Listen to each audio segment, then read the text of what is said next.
The note was already in his hand. Detective Laura Bennett stared at it, her fingers trembling, because the man who wrote it was lying right in front of her, not moving, not speaking, and the note said something that made no sense at all. "I know who did this." Laura read it again, slowly, carefully. "I know who did this." Her partner, Detective Mark Ellis, stepped closer. "What is it?" he asked. Laura didn't look up. "He wrote this before." She stopped, because saying it out loud didn't feel real. "Before what?" Mark asked. Laura finally looked at him. "Before he died." Mark frowned. "That's not possible." Laura held up the note. "He knew," she said quietly. Mark shook his head. "How could he know?" Laura didn't answer. Because that was the question. The biggest question. And just below that first line, there was something else. A name. Written clearly. Not rushed. Not messy. Like he wanted it to be seen. Laura swallowed. Because if this was true, then this wasn't just a case. This was something else. Something planned. She turned the paper slightly, trying to understand, trying to make sense of it. Then she said something that made the room go quiet. "He solved it." Mark blinked. "What?" Laura's voice dropped. "He solved his own case." She looked back at the man. Before he died. And then, she noticed something else. At the bottom of the note. A second line. Short. But terrifying. "They're still here." Laura froze. Because that didn't sound like a warning. It sounded like a fact. And just as she looked up, the lights in the room flickered. 24 hours earlier, everything had been normal. Daniel Harper was not a detective. Not a cop. Not someone who solved crimes. He was just a regular man. Worked an office job. Quiet life. Simple routine. Wake up. Go to work. Come home. Repeat. Nothing exciting. Nothing dangerous. That's how he liked it. But that day, something changed. It started small. Almost nothing. Daniel sat at his desk, typing, answering emails, doing his job. Then, he noticed something strange. An email. No subject. No sender name. Just an address. He frowned. "That's weird," he said softly. He clicked it. The message was short. Only one line. "Stop looking." Daniel blinked. "What?" He checked again. No mistake. That's what it said. "Stop looking." He leaned back in his chair, confused. "I didn't even search anything," he muttered. "Maybe it was spam. A mistake." He deleted it. Shook his head. Went back to work. But something about it didn't feel random. Didn't feel like an accident. It felt directed at him. Hours passed. Nothing else happened. Everything went back to normal. Until later that evening. Daniel got home.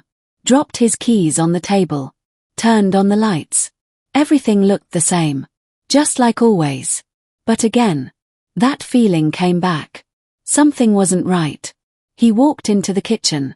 Opened the fridge. Then paused. Because something was different. A note. On the counter. He didn't remember leaving it there. Slowly. He walked closer. Picked it up. It was written in his handwriting. But he didn't remember writing it. His heart began to race. He read it. "Check the drawer." Daniel stepped back. No, I didn't write this." But it was his handwriting. Exactly his. Same letters. Same style. Same everything. He turned toward the drawer. The one next to the sink. He hesitated. Because opening it meant something was very wrong. But not opening it didn't feel like an option. Slowly, he pulled it open. Inside, everything looked normal. Utensils. Napkins. Nothing strange. Then, he saw it. A small object. Tucked in the corner. Something that didn't belong. He reached in. Picked it up. And his hand started shaking. Because now, he knew. Something had been placed in his home. Something he didn't put there. Something he didn't even understand. He stepped back. "What is going on?" he whispered. His mind raced, trying to connect things. The email, the note, the object. None of it made sense. But all of it was connected. Daniel looked around his apartment. Slowly, carefully, like he was seeing it for the first time. And then, he noticed something else. On the wall, near the door, a small mark. Tiny, but new. He stepped closer, touched it. It wasn't just a mark. It was a scratch. Like something had been moved. Or opened. He followed it with his eyes. Up the wall. Toward the corner. And that's when he saw it. A small camera. Hidden. Pointing into the room. Daniel's heart dropped. No. He stepped back quickly. Because now, this wasn't random. This wasn't a mistake. This was planned. Someone had been watching him. Inside his own home. For how long? He didn't know. Daniel grabbed his phone. Hands shaking. He almost called the police. But then, he stopped. Because something didn't feel right. If someone had gone this far, would calling the police even help? Or would it make things worse? He lowered the phone slowly. Thinking. Breathing. Trying to stay calm. Think, he told himself. Just think. Then, his eyes moved back to the note. Check the drawer. He looked at the object again. Still in his hand. Still real. And suddenly, a thought hit him. What if this wasn't a warning? What if it was a clue? Daniel's breathing slowed. Just a little. Because now, there was a new possibility. Maybe this wasn't just happening to him. Maybe he was being shown something. Something important. Something hidden. And if that was true, then someone wanted him to find it. But why? And more importantly, what was he supposed to do next? Daniel looked around the room again. More carefully this time. Searching. Watching. Listening. And then, he heard something. A sound. Very soft. From behind him. Daniel froze. Slowly, he turned around. And realized. He wasn't alone. Daniel didn't move. He stood in the middle of his apartment. Listening. The sound came again. Soft. Like a step. Behind him. His heart started beating faster. Slowly. He turned around. Nothing. The room looked the same. Empty. Quiet. But the feeling. It was stronger now. Someone was here. Or had been here. Daniel took a careful step forward. "Hello," he said. No answer. Just silence. He swallowed. Because now, he knew he wasn't imagining things. His eyes moved around the room, looking for anything out of place. Then, he saw it. The camera. Still in the corner. Still pointed at him. Still recording. Daniel's chest tightened. Because that meant, whoever was watching, could see him right now.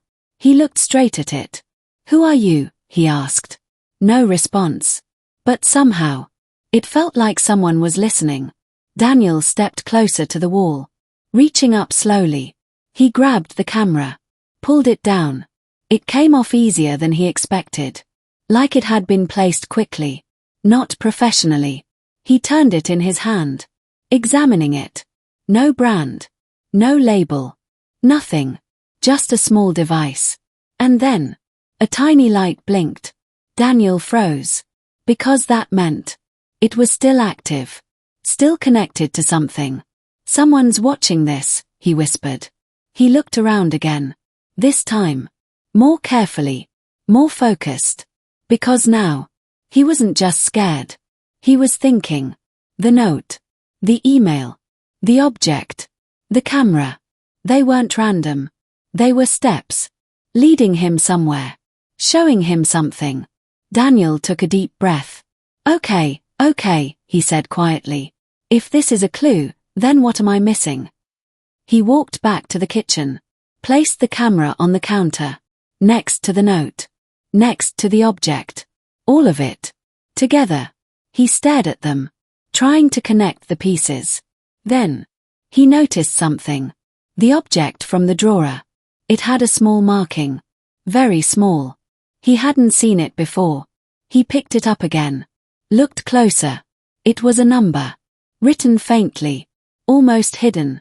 217, Daniel read. He frowned. What does that mean?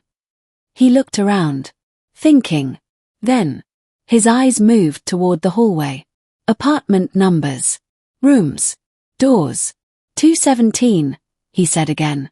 His heart skipped. Because there was only one place that number could point to. Another apartment. In this building. Daniel stepped back. Because now, this wasn't just about him. Someone else was involved. Someone close. Very close. He grabbed his jacket, put the object in his pocket, and walked toward the door. But just before he opened it, he stopped. Because something didn't feel right. If someone had been watching him, would they want him to leave? Or were they expecting it? Daniel's hand hovered over the doorknob. Thinking. Then, he made a choice. He opened the door. Stepped into the hallway. The building was quiet. Too quiet. The lights above flickered slightly. Daniel looked left. Then right. No one. No sound. Just empty space. He started walking. Slowly. Carefully. Toward apartment 217. Each step felt heavier. Louder. Even though the hallway was silent. He reached the door. Right there. He stared at it. His reflection faintly visible in the surface. This is it, he whispered. He raised his hand. Knocked once. No answer. He waited.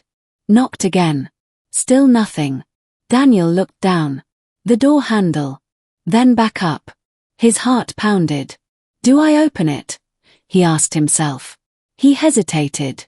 Because this was crossing a line. But everything already had.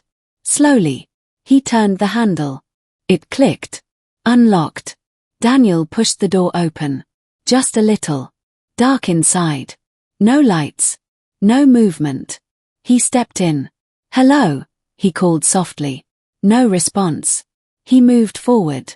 The air felt different. Cold. Still. Like the room hadn't been used. Or had been left behind.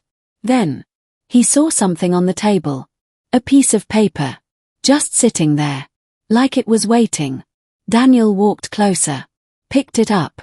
And his breath caught. Because it looked just like the first note. Same handwriting. Same style. But this one was longer. He started reading. And the more he read, the more his hands shook. Because this wasn't just a note. It was a message. A warning. A timeline. And at the very end, there was a sentence that made his heart stop. You don't have much time left. Daniel dropped the paper. Stepped back. No. His mind raced. Because now, this wasn't about finding something. This was about stopping something. And then, he heard it again. A sound. From behind him. Closer this time. Daniel turned quickly. But before he could react, the door behind him slammed shut. Loud. Echoing through the apartment. And the lights went out.